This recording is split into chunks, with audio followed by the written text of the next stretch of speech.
Hmm. Okay. Um. Good morning, good afternoon, and good evening, depending on when you'll be getting this video. Everybody is now talking about the election, and some people seems to have forgotten about Martin Nnamdi Kanu. They seems to have forgotten that he's still in DSS custody, and we are now talking about election. My take is this: if they want to do election, you finish this the thing you started first, then you go to another. As they often say that first things first. Nnamdi Kalu's case is number one thing. Nnamdi Kalu is one thing the Nigerian government started. Nnamdi Kalu is one thing we, the Biafrans, started. Nnamdi Kalu is something that we, the lovers of freedom, started first. It doesn't matter where you're from, whether you are Hausa, Yoruba, or Igbo. Nnamdi Kalu is a lover of freedom. And if you are a lover of freedom, you will be a lover of Mazin Nnamdi Kalu. You will be his fan. It doesn't matter where you come from. Nnamdi Kalu does not care where you're from, but he cares what you do.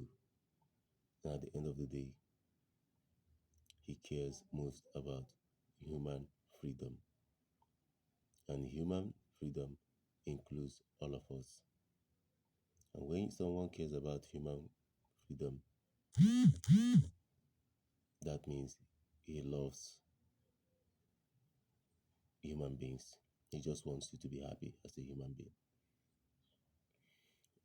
So what I'm saying is this: before Nnamdi Kalu was taken, he made it crystal clear that there will be no election in Biafra land.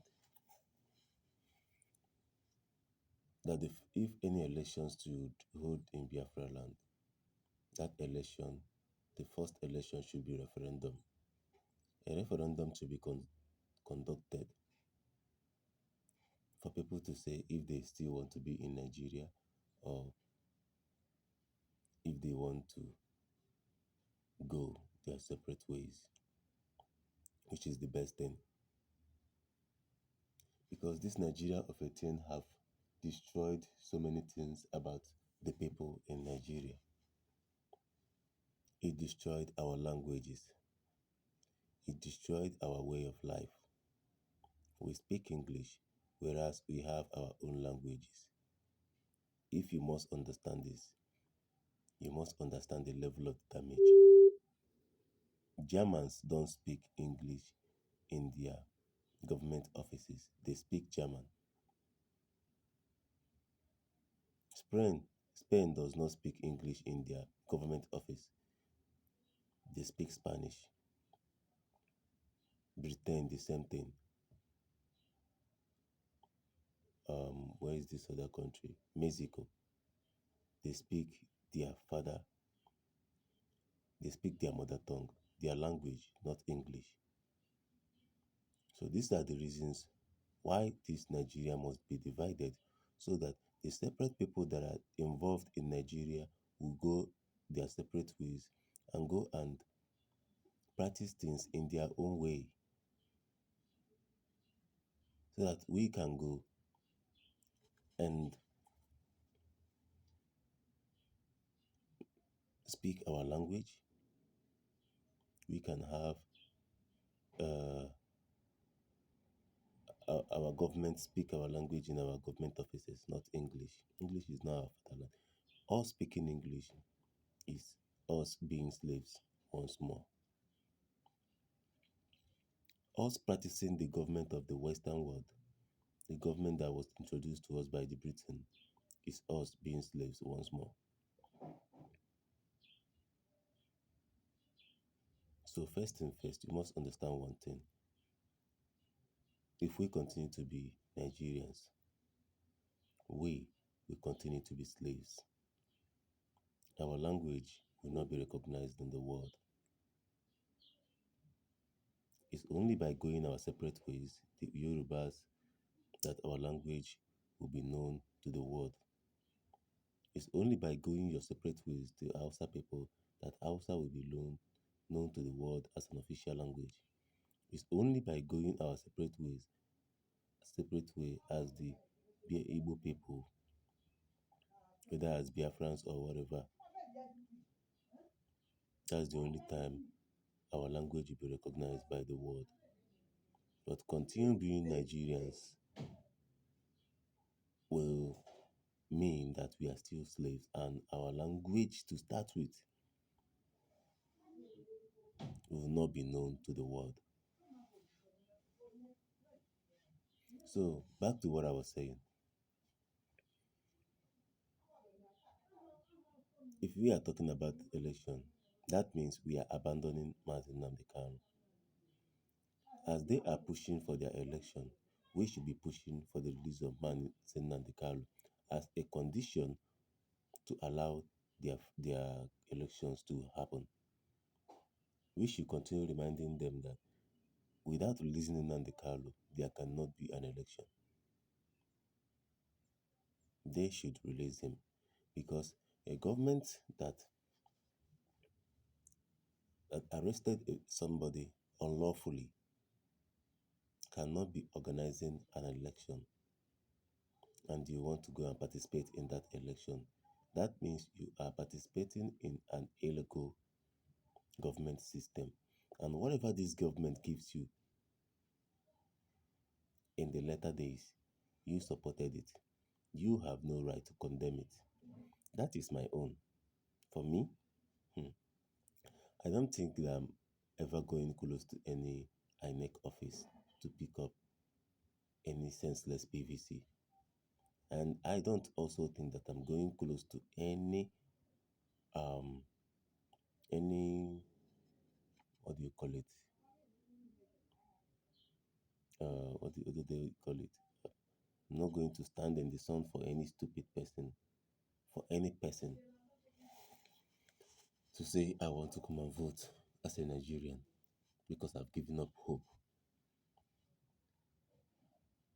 as a Nigerian. Maybe I was proud of Nigeria when I was a kid when I know nothing, but now I've given up hope on Nigeria and as a Nigerian. Therefore, I wish to aspire my citizenship because I want my my own nation. We people of people that have the same mindset as me, what we want is our own nation, nothing else. Nigeria is expired in our minds. We are just in our territory. This is our fatherland. That is where we are. We are not in another person's fatherland and claiming to want a nation in another man's nation. No. This Nigeria is a contraption. It wasn't created by our forefathers.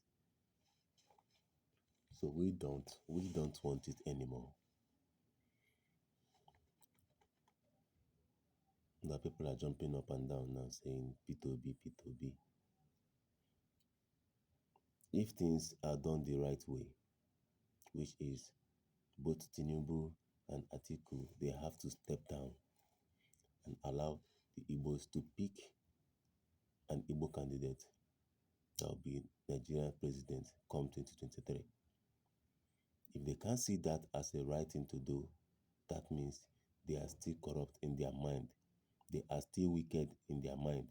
That that means that there is no justice in Nigeria.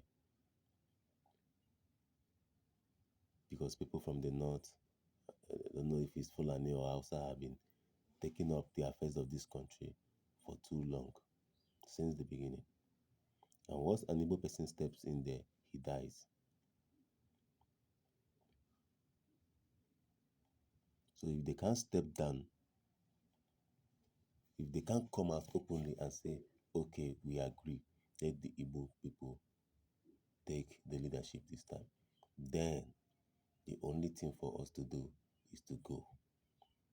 Because somebody like me, I can't wait for another person to step into that seat for another year, waste another year of our time and our life, hoping for good. I can't wait for somebody because when they enter, they are expecting 4 years and 8 years. I don't have that time to give. We rather use that 4 years, or that 1 year, 2 years, 3 years, 4 years, 5 years, 6 years, 7 years to continue fighting for our freedom than give it to somebody in the name of presidency and hope. Well, that's by the way. Even if they succeed with their election, we will continue campaigning for our separation. We'll keep fighting for our freedom. That stops nothing. That is it. Even if Tinubu wins, we'll continue fighting for our freedom. Even if Atiku wins, we'll continue fighting for our freedom. Even if Peter Obi wins, we will continue fighting for our freedom. Even if Sowore wins, we will continue for our freedom till we are free from this contraption called Nigeria. That is my own.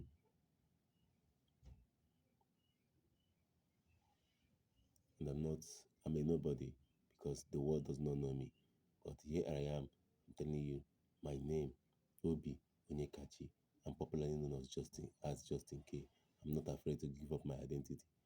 I know what I might go through. I know they might come after me. But I rather have one good message before I die than have nothing and I still die. Thank you very much for watching. And if you think I made any sense, share this video and follow me up on my social media handles on Facebook, TikTok, Instagram at Justin K. Thank you very much for watching. And may Chukwuka Abiyama help us all to achieve good things because He is the God of good things. He say,